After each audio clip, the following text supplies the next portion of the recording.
Hey, salut les photographes! Demain c'est Halloween et tu le sais peut-être, mais j'adore faire des photos à thème. Bon, par contre, je m'y prends toujours complètement à l'arrache à la dernière minute. Mais pour cet Halloween, je vais t'emmener avec moi dans mes backstage pour mes photos Halloween. C'est parti!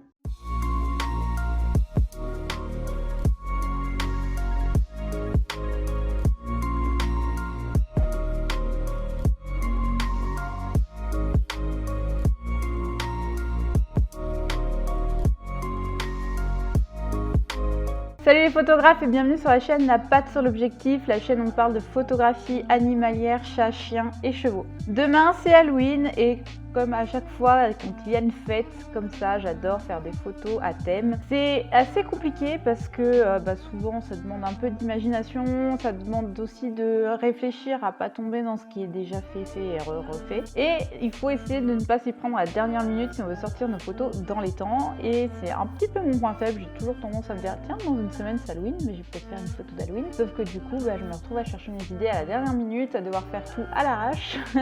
Mais bon, c'est comme ça, je m'améliore. L'année prochaine je m'y prendrai un peu plus tôt et j'essaierai de faire un truc un peu plus chiadé. Alors cette année j'avais une idée en tête en fouillant un petit peu sur Pinterest. En fait j'avais envie de faire une photo de mes chiens avec une lumière qui fait effet studio.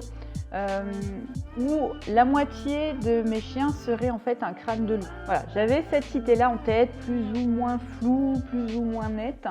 Donc après j'ai fait beaucoup de recherches sur Pinterest pour voir à peu près comment j'allais m'y prendre. Au final j'ai fait ces photos que tu vois ici. Donc une photo avec mon chien Lugia, une photo avec mon chien Blink. L'idée c'est qu'elles soient à peu près symétriques, donc une fois à droite, une fois à gauche, enfin voilà. Elles sortiront demain sur mon Instagram. Alors je suis pas 100% satisfaite de mes photos, c'était pas tout à fait le rendu que je cherchais à la base.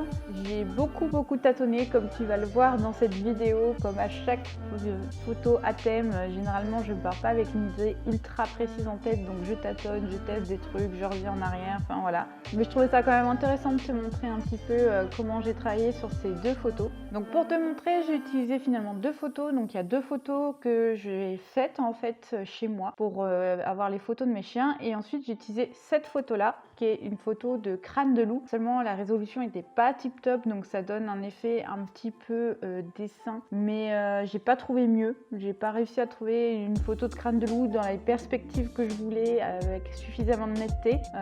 Donc c'est un peu aussi ce qui donne l'effet bizarre des photos que j'ai voulu faire. Donc j'ai pas, bon, voilà, j'avais pas le temps de recommencer de toute façon ou de partir sur une autre idée, donc je suis restée là-dessus.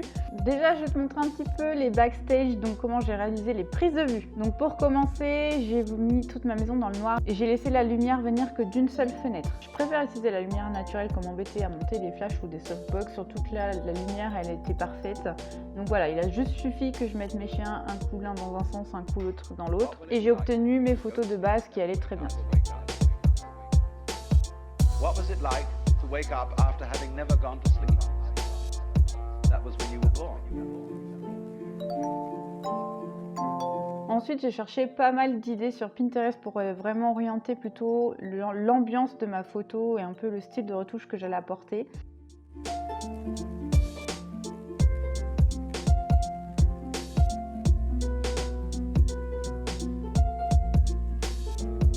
Bon, au final, j'avais un petit peu commencé mon traitement avant d'enregistrer mon écran. Donc là, tout ce que j'avais fait, c'était prendre la photo d'origine, ajouter un petit peu, accentuer un petit peu l'effet d'ombre sur le côté où il n'est pas censé y avoir de lumière, et rajouter un petit effet de lumière sur la gauche. Et j'ai essayé de mettre l'os à peu près correctement sur mon chien en l'ajustant.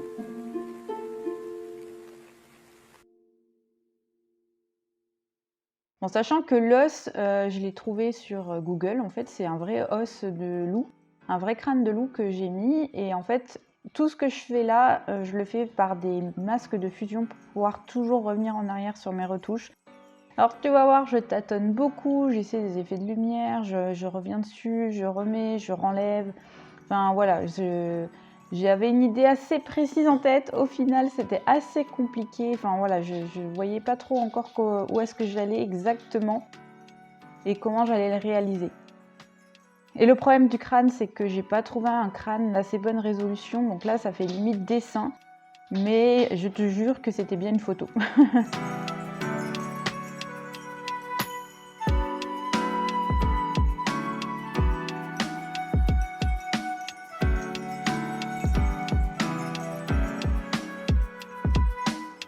j'ai surtout beaucoup joué sur les ombres et lumières pour essayer de donner l'atmosphère que je voulais. Ça a été assez compliqué au niveau du crâne pour donner des effets d'ombre et de lumière cohérents avec le reste de la photo. Et je savais pas trop à ce moment-là si j'allais donner un effet plutôt maquillage ou plutôt vraiment crâne posé sur la tête. Donc là, je me suis inspirée de cette petite image-là pour ma photo pour vraiment calquer un peu l'ambiance en fait.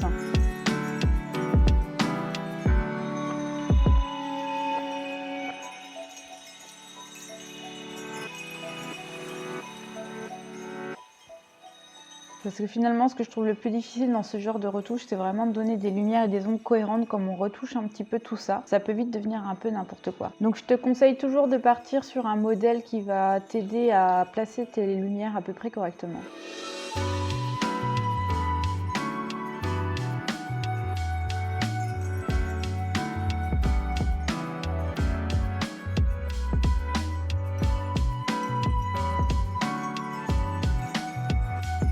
Et en plus sur l'image que j'ai choisie, j'aime bien aussi les jeux de couleurs, donc c'est aussi pour ça que j'ai pris cette image.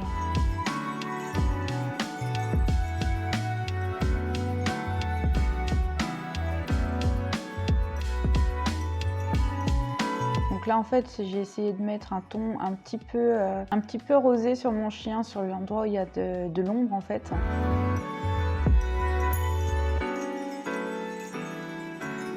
Et là, je suis allée chercher un nouveau pinceau en fait pour donner un effet de fumée et venir jouer avec ça sur mon arrière-plan. C'est très facile d'installer des nouvelles brosses et t'en trouves facilement sur internet qui sont gratuites. C'est vraiment top avec Photoshop. Je te ferai une petite vidéo pour te montrer comment ajouter des brushes et puis où les trouver. Voilà, tu vois, j'ai fait quelque chose de très simple pour l'arrière-plan. J'ai juste pris une brush fumée, je l'ai appliquée sur l'ensemble de ma photo. Et là, en fait, avec un masque de fusion, j'enlève les endroits où je veux l'enlever, en fait, tout simplement.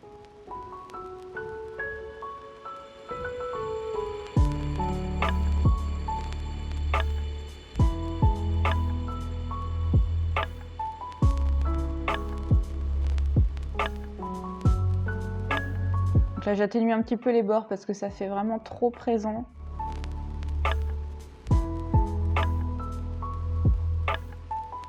Et là, en fait, j'utilise une brush qui permet de faire un effet de poil, en fait, qui va venir me retirer un petit peu des zones de fumée, mais vraiment comme si c'était l'ombre des poils.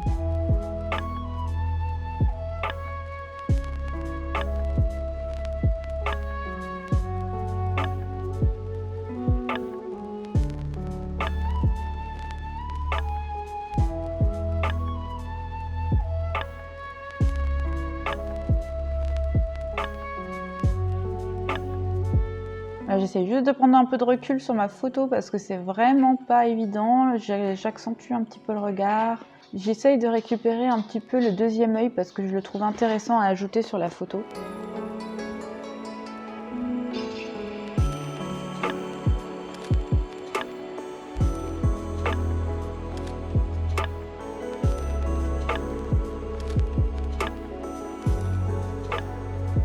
Je fais la même chose sur mon deuxième chien Blink, sauf que la seule photo qui allait bien finalement dans ma prise de vue, c'en était une où il n'y avait pas complètement le fond noir derrière, donc il va falloir rajouter du fond noir là où ça n'a pas bien pris. Clairement j'avais la flemme de refaire la photo, mais sinon le mieux dans ces cas-là c'est vraiment de refaire la photo parce que j'ai perdu beaucoup de temps à juste remettre un fond noir alors que j'aurais pu le faire direct dès la prise de vue en fait. Voilà, là j'ajuste le crâne pour que ça colle à peu près avec la morphologie de mon chien. Comme il a la tête pas complètement de face, c'était pas évident.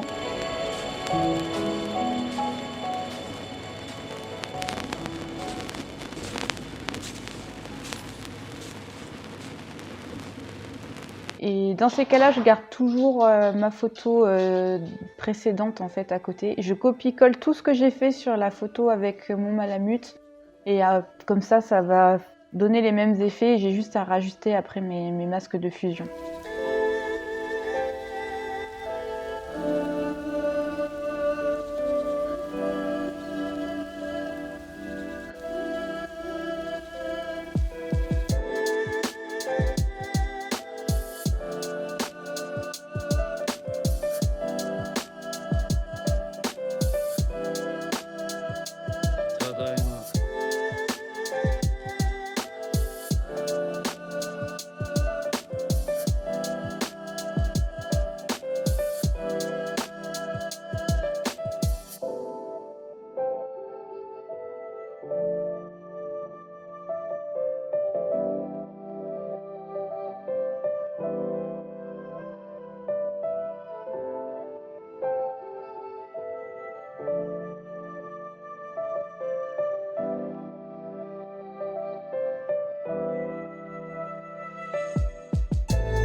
Donc là, tu vois, ça va aller beaucoup plus vite sur cette photo parce que comme j'ai déjà fait tous mes réglages sur la première, j'ai tout dupliqué et j'ai juste vraiment à remettre par rapport à la forme de mon chien pour que ça colle à peu près.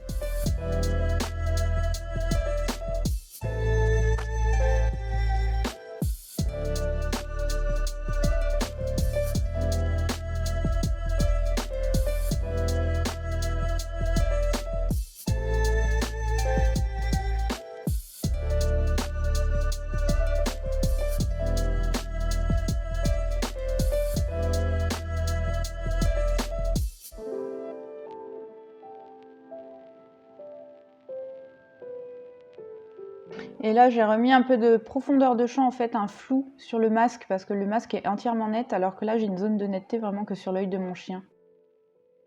Alors, entre les photos que tu vois à la fin de mes retouches et les photos que je vais réellement poster demain, j'ai encore rapporté quelques retouches, comme à chaque fois. Tant que c'est pas le temps de la publier, je continue toujours à les retoucher parce qu'il y a toujours des choses qui me conviennent pas.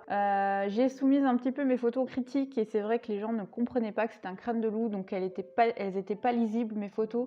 J'ai voulu accentuer du coup le côté sombre sur la partie du crâne en fait pour que le crâne ressorte un petit peu plus. Bon, dans tous les cas, je pense que l'effet est pas méga maîtrisé, on va dire. Mais l'année prochaine, promis, je fais mieux. Bon, en tout cas, le vrai rendu final, c'est celui-là. Je crois que j'ai retouché encore quelques lumières après et puis j'ai accentué le côté noir après sur le côté du chien. Et voilà, c'est déjà tout pour cette vidéo. J'espère qu'elle t'a plu. J'espère que toi aussi, tu as fait tes photos d'Halloween. J'ai hâte de les voir. Si tu as des liens à partager vers tes photos d'Halloween, n'hésite pas à les mettre en commentaire pour qu'on puisse se partager nos super photos à thème. D'ailleurs, je remercie Anna pour sa super photo d'Halloween que je vous mets ici. Je trouve l'ambiance super sympa, l'idée originale, donc franchement bravo à toi parce que je trouve que c'est vraiment une bonne photo d'Halloween. C'est tout pour aujourd'hui, on se retrouve très bientôt pour de nouvelles vidéos. D'ici là, porte-toi bien, joyeux Halloween à toi et à bientôt. Ciao!